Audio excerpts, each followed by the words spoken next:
আসসালামু আলাইকুম, আমি শবনম বুবলি। সবাইকে আমন্ত্রণ জানাচ্ছি বাংলা ভিশন সংবাদে। শবনম ইয়াসমিন বুবলি একজন বাংলাদেশি চলচ্চিত্র অভিনেত্রী এবং প্রাক্তন সংবাদ পাঠিকা। তিনি 20 নভেম্বর 1989 সালে নোয়াখালী জেলার সোনাইমুড়িতে জন্মগ্রহণ করেন।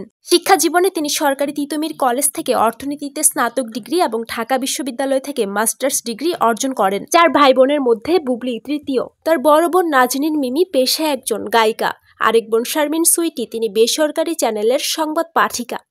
বুবলির কর্মজীবন শুরু হয় সংবাদ পাঠ দিয়ে। তিনি বাংলাদেশের জনপ্রিয় বেসরকারি টেলিভিশন চ্যানেল বাংলা ভিশনে 2013 সালে সংবাদ পাঠিকা হিসেবে যুক্ত হন।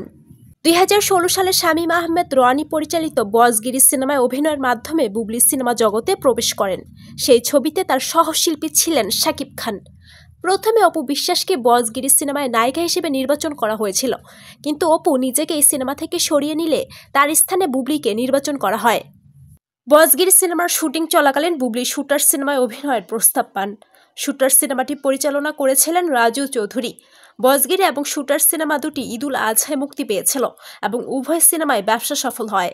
বুবলি বজগিরি সিনেমায় অভিনয়ের জন্য সেরা নবীন অভিনয়শিল্পী হিসেবে পুরস্কার লাভ করেছিলেন।